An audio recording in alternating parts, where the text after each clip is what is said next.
Hello everybody, welcome to Shreshth class. First of all I hope you are doing well. So अब तो पता ही है कि भाई आरआरबी जेई का नोटिफिकेशन आ ही चुका है। अब बच्चों के मन में ना एक दुविधा है। फॉर्म भरने आज से स्टार्ट हो गए हैं, तो फॉर्म भरते समय सबसे पहले आप लोगों को, अगर नए नंबर से रजिस्टर कर रहे हो तो जोन सेलेक्ट करना ही है आपको। तो सबसे पहला स्टेप है जोन सेलेक्ट करना। और ये जोन सेलेक्ट करने में ना बहुत बड़ी दुविधा है अपने आप में। तो मैं कुछ कट ऑफ, कुछ जोन सिलेक्शन के पॉइंट्स की कौन से जोन को अवॉइड करो, कौन से जोन पे हिट करना है, कौन से जोन को दिमाग में रख के चल सकते हैं हम लोग। हमारी प्रिपरेशन के अकॉर्डिंग हमको जोन सेलेक्ट करना है। 8 महीने का हमारे पास नियरली टाइम है।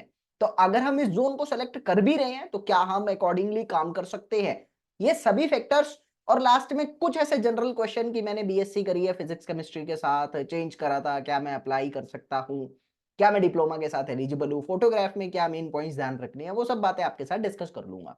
बाय द वे, सबसे पहले तो मैं आपको बताना चाहता हूँ कि देखो, मैंने प्रीवियस ईयर कट ऑफ को जब एनालिसिस करा 2019 की, 2015 की कट ऑफ मैंने नहीं देखी।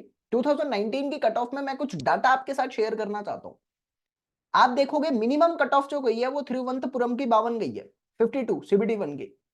और उसके बाद बेंगलुरु की गई है 53। और जो मैक्सिमम कट ऑफ गई है ना वो गई है 79 पटना की। उसके बाद रांची की गई है 75। देन 70s की लाइन में मेरे पास मालदा आया है, गुवाहाटी आया है। तो इनकी कट ऑफ जो गई है वो 70s की लाइन में गई है। और बाकी की जो कट ऑफ मेरे पास गई है जनरल जनरल, वो 60s की लाइन में घूम रही है। 61, 62, 67, 68, 65, 64 ऐसे करके घूम रही है। तो एक चीज कंफर्म हो गई मेरे पास कि भाई कोई भी कट ऑफ जो है वो 50 से कम नहीं है और 80 से ज्यादा नहीं है। यानी मेरी जो प्रिपरेशन है वो 80 मार्क्स की होनी चाहिए। मतलब मेरे पास अभी 8 महीने हैं। मैं एवरेज एवरेज कह रहा हूं, आई एम नॉट श्योर कि ये इस डेट को एग्जाम हो जाएगा। I am saying that nearly 7-8 महीने का टाइम मुझे मिलने वाला है। अब उन 7-8 महीनों के टाइम में I should have target to achieve at least 80, और I need to prepare for the 80 marks. मतलब हम सीबीटी 1 के लिए जो टारगेट लेकर चलेंगे, 81 82 का टारगेट हमको लेकर चलना चाहिए। अकॉर्डिंगली मुझे तैयारी करनी चाहिए। ठीक है। अब हमारे पास ना तीन तरह के बच्चे आते हैं। एक वो जो बहुत अच्छे से तैयारी करते हैं और पिछले 2 साल 3 साल से तैयारी कर रहे हैं, and they have a lot of confidence कि निकाल लेंगे, नॉन टेक्निकल में बहुत स्ट्रांग हो गए हैं प्रैक्टिस कर करके। एक वो जो बस कर रहे हैं, डोंट माइंड, बट तैयारी इतनी अच्छे से नहीं है। ये दोनों ठीक रहते हैं। एक वो जो मिडल में घूमता है ना, कि तैयारी तो है बट कॉन्फिडेंस नहीं है, कॉन्फिडेंस तो है बट तैयारी नहीं है। इन दोनों फैक्टर में से एक जिसके पास होता है वो मिडल में घूमता है। ये मिडल वाले सबसे ज्यादा फंसते हैं। मैं तीनों फैक्टर का आप लोगों के साथ थोड़ा डिस्क्लोजर रखता हूं, आप इस बात को ध्यान में रखते हुए फॉर्म को भरना तो आपको अच्छा लगेगा। सबसे पहली बात, जिनकी तैयारी कम है, भाई थिरुवनंतपुरम बेंगलुरु इनकी कट ऑफ कम इसलिए गई क्योंकि वैकेंसी कम है। तो नो डाउट आप लोगों की तैयारी अगर उतनी नहीं हो सकती, मतलब आपने अभी भी स्टार्ट करा है और आपको लगता है कि आप उस लेवल तक नहीं पहुंच पाते या कॉन्फिडेंस की कमी है, वैसे ऐसा नहीं कहूंगा मैं, तो आप नो डाउट उस जोन को भरेंगे जहां वैकेंसी कम है। ठीक है, इसमें कोई शक नहीं है, जहां वैकेंसी कम है आप उस जोन को भरेंगे। लास्ट में मैं आपके साथ ना मैक्सिमम सेफ जोन जो मेरे अकॉर्डिंग है मैं उसको बताऊंगा। उन उन जोन्स में से करोगे ना ज्यादा अच्छा रहेगा। ठीक है, और ये जोन तो अवॉइड कर देना जो मैं अभी बताने वाला हूं। और जिनकी तैयारी में बहुत कॉन्फिडेंस है, ठीक है, वो तो भाई अपने घर के पास वाले जोन को भरना। क्योंकि पता है जिंदगी भर जॉब करनी होती है, तो ऐसा ना हो बहुत दूर भर दिया नौकरी के चक्कर में और 4-5 साल में बोर हो गए। फैमिली बहुत जरूरी होती है। मतलब आप जिस परिवार के लिए नौकरी करना चाह रहे हो, आप जिस परिवार के साथ बचपन से चले और जिसके साथ आगे आपको चलना है, अगर उससे मिलने का मौका ना मिले ना, तो ये जिंदगी व्यर्थ नजर आने लग जाती है कुछ सालों में। तो इसीलिए जिनका तैयारी में फुल कॉन्फिडेंस है, 2-3 साल से तैयारी कर रहे हैं, they have well command in the non technical part, यानी सीबीटी 1 में अपन आराम से निकाल लेंगे।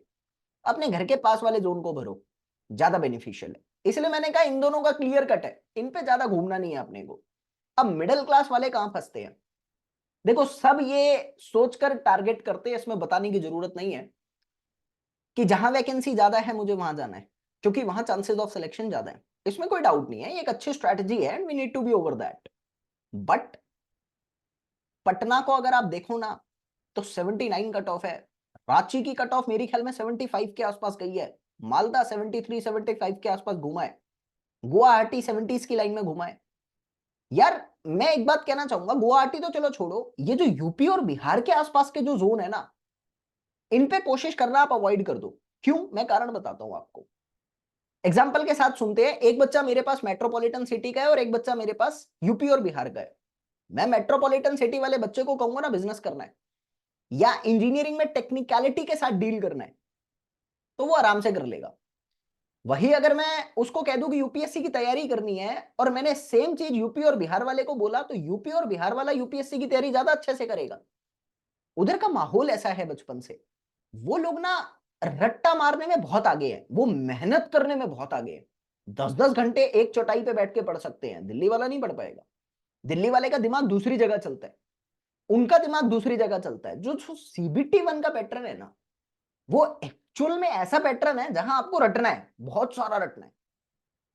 तो ये यूपी और बिहार वाले जो बच्चे हैं ना, इनमें बहुत आगे होते हैं।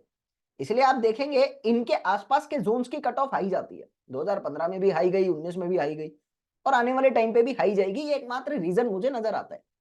तो इसीलिए अगर आप बाहर से लाई करते हैं, आप नॉर्थ जोन से लाई कर रहे हैं, आप साउथ से लाई कर रहे हैं, आप ईस्ट से लाई कर रहे हैं, आप वेस्ट से लाई कर रहे हैं, यूपी बिहार को जो इनके आसपास के जोन है अवॉइड कर देना। ठीक है, ये एक एडवाइस है मेरी। अब भरेंगे कौन से, फिर थोड़ा उस पर आ जाते हैं। अब मेरे अकॉर्डिंग देखो, बहुत सारे सेफ जोन आपके पास अवेलेबल है जहां वैकेंसी भी ज्यादा है, कट ऑफ भी बहुत ज्यादा नहीं जाती। तो आप यहां पर कह सकते हो कि मुंबई बहुत अच्छा है, बिलासपुर बहुत अच्छा है, कोलकाता बहुत अच्छा है, वैकेंसी अच्छी है ना। इनकी जो कट ऑफ है वो 60s की लाइन में है। हर तरह का बच्चा यहां पर आता है। हर तरह का बच्चा आने का मतलब होता है कि कट ऑफ बहुत हाई नहीं जा सकती, बहुत लो भी नहीं जा सकती, मिडिल रेंज में घूमेगी। हर तरह का बच्चा है। अब यूपी पटना बिहार में तो क्या है भाई, ये तो बैठे हैं वहां पे जो पिछले 3 साल से रट के बैठे हैं, किताबें रटी पड़ी हैं, उनकी कट ऑफ जानी है हाई। चंडीगढ़ बहुत बड़ा जोन रहता है चंडीगढ़ में, आप देखेंगे चंडीगढ़ की कट ऑफ हाई जाती है। रीजन है इसका, होता क्या है, चंडीगढ़ एक ऐसा जोन आ जाता है मेरे पास जहां सब कुछ है। मजे भी हैं, मस्ती भी है, डेवलपमेंट भी देखने को मिलती है, स्मार्टनेस भी है। भाई चंडीगढ़ ओवरऑल एक प्लान्ड सिटी है। तो यहां पर आप देखेंगे कि दूर दूर से बच्चा आने की कोशिश करता है। इसीलिए चंडीगढ़ का कट ऑफ एक रीजन के साथ मुझे लगता है कि हाई जाने वाला है। पिछली बार भी हाई गया था। तो आप थोड़ा उसमें सोच कर करना काम, जो भी करने वाले हो। तो मैंने ये थोड़ी सी अपनी आइडियोलॉजी आपके साथ रखी है कि इस तरीके से जोन सेलेक्ट करना अपने हिसाब से। और मैंने कुछ सेफ जोन भी बताए हैं, मैंने कुछ अवॉइडेबल जोन भी बताए हैं आपको। और थिरुवनंतपुरम भाई, इनमें वैकेंसी बहुत कम है, कट ऑफ भी कम ही जाती है, लेकिन ये बहुत दूर पड़ जाते हैं। तो देख लेना अपनी कंफर्टेबिलिटी के अकॉर्डिंग। अब बात आती है, कुछ बच्चों का क्वेश्चन है, सर मैंने बीएससी तो किया है, बीएससी में कुछ कहते हैं केमिस्ट्री था पहले, फिर फिजिक्स ले लिया। कुछ कहते हैं पहले फिजिक्स था, फिर मैंने केमिस्ट्री ले लिया। तो देखो, जिनका फिजिक्स और केमिस्ट्री है वो तो वैलिड है, लेकिन इसके अलावा अगर कोई सब्जेक्ट है ना, तो वो एलिजिबल नहीं है आरआरबी जेई के लिए। तो याद रखना, फिजिक्स केमिस्ट्री से जिनने डील की है वो एलिजिबल है आरआरबी जेई के लिए। फोटो खींचते समय एक छोटी सी बात ध्यान रखना कि व्हाइट बैकग्राउंड आपका होना चाहिए। ठीक है, वो चश्मा टोपी फुल मेकअप वेकअप सब निकाल देना, एकदम सिंपल फोटोग्राफ व्हाइट बैकग्राउंड के साथ आपकी होनी चाहिए। ठीक है, और सिग्नेचर का जो पैटर्न रहता है वो तो रहेगा ही। तो ये थोड़ा सा मेरे अकॉर्डिंग जो जोन को अवॉइड करने वाली चीजें थी वो मैंने आपको बताई। बाकी जोन को फिल करना है वो भी बताया, और टारगेट 80 प्लस रखना है। क्योंकि सीबीटी 1 में अगर मैं 80 प्लस टारगेट रख रहा हूं, डेफिनेटली किसी भी जोन की कट ऑफ इतनी गई नहीं है, तो अपन सभी जोन को निकाल सकते हैं और तैयारी बहुत अच्छे से हो सकती है। ठीक है, एक छोटी सी इंफॉर्मेशन दे दूं पहले मैं आपको। एक तो टेलीग्राम ज्वाइन कर लो, दिए गए नंबर पे कांटेक्ट कर लेना, मुझे व्हाट्सएप कर देना, मैं आपको टेलीग्राम से जोड़ दूंगा। क्यों ज्वाइन कर लो, क्योंकि टेलीग्राम में डेली मैं आपको देता हूं one liner. Daily one liner का मतलब समझ रहे हो, ये एकमात्र ऐसा कंटेंट है जिसमें से 70% से ज्यादा एग्जाम में आपके आने वाला है। कैसे कह रहा हूं मैं ये बात, पिछली बार के एग्जाम देखो ना, अभी हाल ही में 2024 का एसएससी जेई हुआ था, 60% ऑफ द कंटेंट इस किताब में से आया। यूपी ट्रिपल एससी जेई जो उससे पहले हुआ था, 80% के नियर अबाउट कंटेंट इस बुक से आया था। आरआरबी जेई जो पहले वाला हुआ है, आप मैच कर लो, इस बुक से 70% से ज्यादा कंटेंट मैच कर रहा है। तो मैं ये बात कह सकता हूं कि 70% ऑफ द सिलेबस आपका इस बुक से कवर्ड है। सिर्फ एक बुक पूरी सिविल इंजीनियरिंग का क्रक्स है। तो वो डेली मैं टेलीग्राम के अंदर उसका कुछ कुछ कंटेंट भेजता हूं। तो आप लोग टेलीग्राम ज्वाइन कर सकते हो। प्लस टेलीग्राम पे 10 बजे रात को होती है क्विज, आरआरबी जेई की practice, UP triple SC JE की प्रैक्टिस आप वहां से कर सकते हो। तीसरी बात, टेलीग्राम पे रात को 10:30 बजे मैं लेता हूं आपका वॉइस सेशन। वॉइस सेशन का मतलब होता है कि आप लोगों को मेरे से डायरेक्ट बात करने का मौका मिलता है। मैं क्वेश्चन भी पूछता हूं, मैं स्ट्रैटेजी भी डिस्कस करता हूं, और आप लोग कुछ भी पूछते हैं मैं आपकी बात का डाउट का सॉल्व भी कर देता हूं। जो कि जनरल क्वेरी है तो मैं आप लोगों की हेल्प कर देता हूं, गाइडेंस दे देता हूं। तो टेलीग्राम पे अच्छा आप लोगों को एक रूम मिला हुआ है, एक अच्छा माहौल मिला हुआ है, यू कैन ज्वाइन इट, और डिस्क्रिप्शन में भी उसका लिंक है। फिर टेलीग्राम के अलावा एक बात और आपको बताना चाहता हूँ, ये जिस वन लाइनर बुक की मैंने बात करी है ना, वैसे तो इसकी ओरिजिनल कॉस्ट 700 के आसपास है, कुछ डिस्काउंट पड़ के ये 500 के आसपास पड़ती है अमेजोन पे।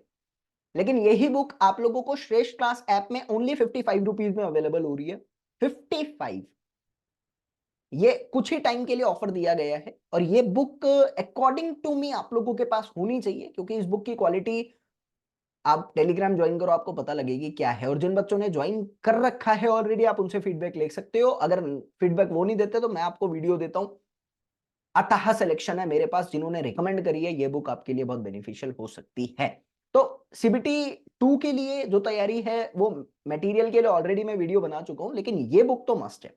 बाकी आप नोट से पढ़ते रहो, आई एम डैम श्योर आप लोगों को बहुत हेल्प मिलने वाली है। फिलहाल बाय।